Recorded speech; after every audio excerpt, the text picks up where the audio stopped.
I took up golf recently. I thought, I'd never play this game. Old man's game, never do it, but my kids play, so I want to play with them. So I go out, and I do really well. I go out this one day, and I out-power by my instructor. I'm feeling really proud. The next day, I'm not feeling so proud. I keep putting the ball in the water again. I'm so frustrated. Put down another one, put down another one. I don't care. I don't care what my score is. Let's do it. And finally, I was getting frustrated. He's going things like, ain't it a bitch? This is golf. And I'm going, bull. I said, you're a terrible instructor. I said, because I should at least be consistent at whatever shitty level I can achieve. I said, I know I'm not Tiger Woods, but I should be able to be consistent, and you're just telling me it's difficult. Telling me it's difficult is not helping. Tell me what to do. He said, well, actually, you're only a little bit off. I said, could have fooled me. He said, no, you're about a millimeter or two off. I said, you're joking. He said, no, watch this. He said, I didn't teach you this yet. He said, when you approach the ball like this, he said, if you change the angle that you're attacking this just 1 or 2 millimeters, in the very beginning, do you see how that changes the arc? This one, instead of being on the green, by 1 millimeter, now you're in the water. 1 millimeter over here, you're in the sand. He said, and also you're hitting the ground by 1 millimeter sometimes. You're not stroking it, just 1 millimeter. I thought, what a great belief system that when all hell's breaking loose and nothing's working, that you're only 1 millimeter off. Because most people think it's impossible, so they give up. Isn't that true? And in real life, it's true. So 2 days later, I'm going to see one of my clients. I do a lot of coaching, and I have a man who's the top plastic surgeon in the world. He's going through some tough times in aspects of his life.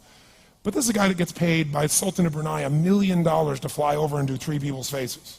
He is the #1 plastic surgeon in the world. He can make anyone who's ugly look spectacularly beautiful. He showed me pictures of a woman who's 84 years old. He made her look 40 and gorgeous, no exaggeration.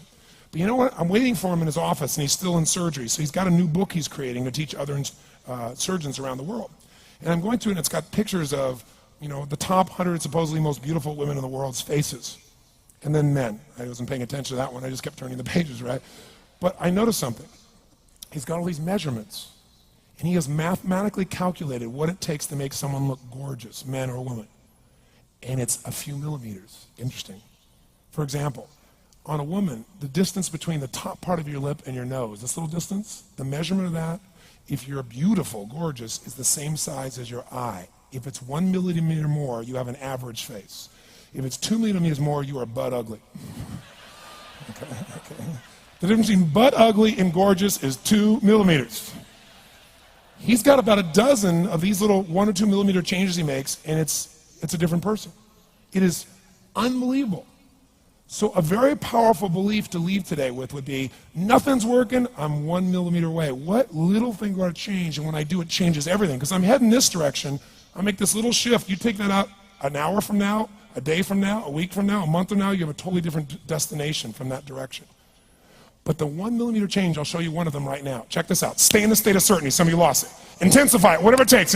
Make your move. Come on. Make your move. Say yes. Say yes. Say yes. Say yes. Now feel that in your body. Don't let go of it.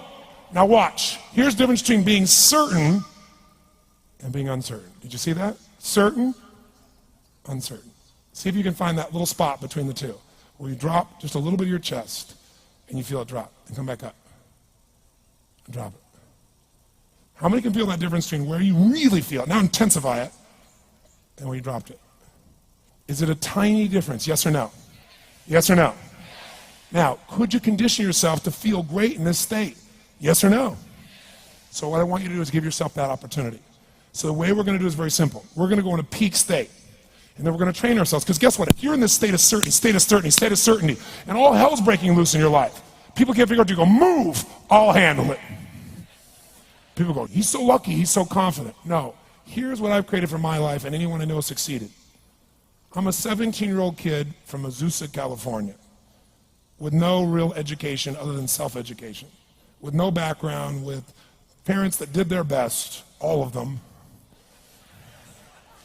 with no money, but I did one thing. I love people, and I had an enormous demand I made upon myself, and I sculpted my mind and my emotions to get me to do whatever it would take to achieve and to contribute. But to do that, I did it by using my body and changing my focus. I did it by putting myself in a peak physiology and using what I call incantations.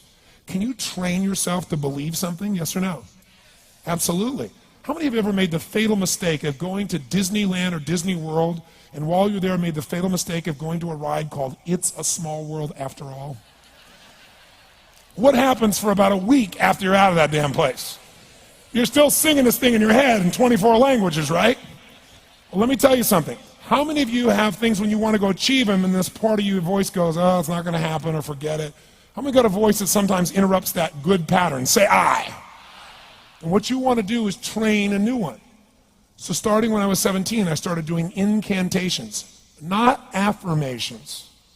Affirmation, you go, I'm happy, I'm happy, I'm happy, I'm happy, I'm happy.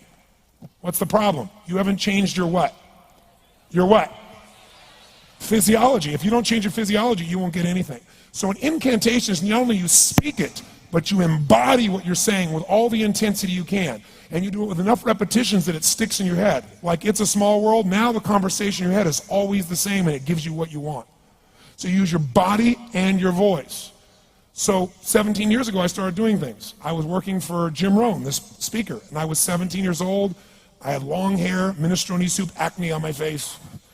And I was trying to call on Bear Stearns type of people and convince them why they should go to this man's seminar and be more successful. I was driving a 1968 Volkswagen that I had earned at $40 a week as a janitor.